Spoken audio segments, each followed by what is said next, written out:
Hello everybody and welcome to my first GTA 5 video. We're going to focus on Rooftop Rumble today. As you can see, I'm at Madrazo's house here. I've just played Rooftop Rumble, so you spawn obviously right outside of where you just delivered the package. Many times you're playing Rooftop Rumble over and over and over again, so I've bypassed the first time through when I spawned in my garage and driven to the waypoint. So we're going to start the video from here because this is where you're going to spend most of your time if you're grinding Rooftop Rumble. You're going to go to your online menu. We're going to go to Jobs. We're going to go to Host Job, Rockstar Created. We're going to go to Missions, and we're going to pull up Rooftop Rumble and begin. I play solo just so I don't get trolled trying to make $200,000 or $300,000. People just trolling you, trying to have a little fun at your expense. Make sure you switch it to hard. I like buying the super armor just for the fact that it gives you a little extra protection. You're playing by yourself. You're going to take quite a few more shots at you. No one else to distract the enemy. So let's go ahead and hit play. And I should spawn just outside of where Rooftop Rumble is.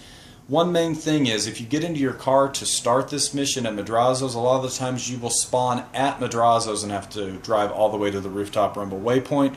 Nobody wants that, so my suggestion is be outside of your car right after you play Rooftop Rumble at Madrazo's. When you spawn, your car will not be here, but this car will spawn behind you. It doesn't matter which car it is. It's a temporary car that we're going to use just to get to the waypoint.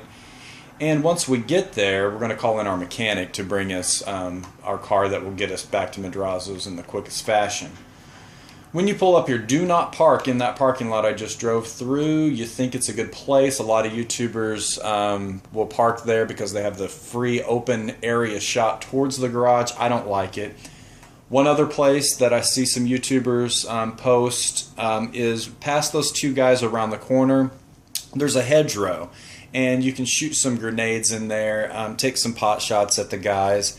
I think it's highly inefficient. I don't want to use a bunch of rockets, a bunch of grenades, when that's taken away from my $18,000 that I'm playing the mission to get. It just seems counterproductive. So what we're going to do now that we've parked here, we're going to pull up our mechanic, and we're going to give him a call and have him bring us our car. Now when the mechanic brings us our car, it's actually going to spawn just down the street from where we're at and next to a telephone pole, which is exactly where I want it. It's going to spawn right there. So once we've called our mechanic, we're going to get out and duck behind whatever car we've happened to steal. I pull up the Combat MG. It doesn't have the highest rate of fire by any means, but it gets the job done for me. Choose whatever weapon you like here, whichever one you feel most comfortable with. I wouldn't recommend any of the shotguns for the simple fact that you might be taking some longer shots once we get around the car, and the range on the shotguns just won't get the job done. So let's begin. We're going to take out the first two guys here that are visible. Now what's going to happen is one guy is going to come out of the garage here, so just wait for him and don't worry about the car that's spawned that's coming around the corner here. We're going to take care of him. We're going to go over to our grenade launcher, wait till they shoot a couple times at us. Wait till they stop, shoot the grenade, and that should take care of all the gentlemen in that car. One more guy will come around the corner there to try to shoot you. Sometimes he stays back, actually, and he won't be too much of a problem. So what we're going to do now, we're going to take care of this guy because he will light you up if you don't. There's also one other guy back here behind there. We're going to take care of him. One more guy off to the right here, and he's a problem when you step out to use your grenade launcher to take care of the guys that are in the corner here.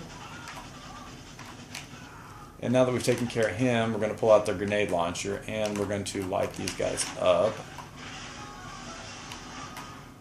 And one more grenade should take care of this here. So we've just used two grenades. Everybody's dead. Our car spawned around the street down here. We're going to hop in it. Now we're going to wait. We're going to bust out our window because nobody likes to wait for that once we pull around the corner. Now the guys that are coming in the car towards us here, we want them to pass through the intersection because we don't want them following us. And by the time you do that, this car has already cleared the area. So when we pull up to the intersection, the car will spawn off to our right, and we're going to catch up to it, and we're going to be just off to the side, and we're going to light this guy up, and we're going to stop. Once you shoot him, I like to pull this way and get out as quickly as possible. I don't know how many times I've gotten out of my car and a car's going 150 miles an hour and runs me over while I'm trying to get the briefcase. Our waypoint will tell us to make a right here. I do not follow that waypoint. I go straight. The reason is it seems to be an easier way to drive to get back to Madrazo's. If you go back the other way, you'll actually go through this tunnel type place where it's dark, and I usually rear end somebody because I can't see them. One trick that I will give is some people try to take the drive back to Madrazo's way too fast. I'm telling you right now, a wreck will take you so much longer than if you just use your brakes sparingly and accordingly to get through these intersections. Just don't try to rush yourself. The wrecks and the spinouts just cause more time.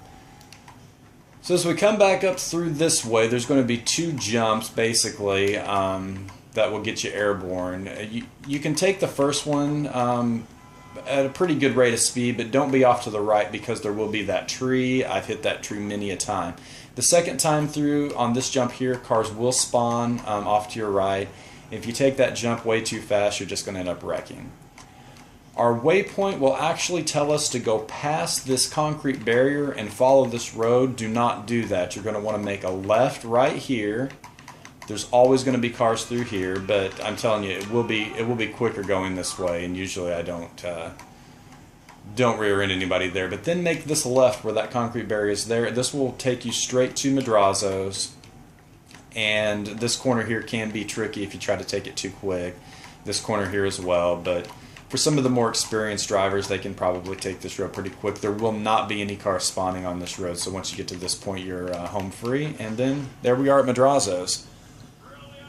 For me, this is the most efficient way and the most cost-effective way. You're not using a bunch of rockets, you're not using a bunch of grenades. Everything just seems to work out. And as you see here, the mission's passed. The JP, that's going to be for heist if I'm not mistaken, and then the money 18750, RP 3405, and you're good to go.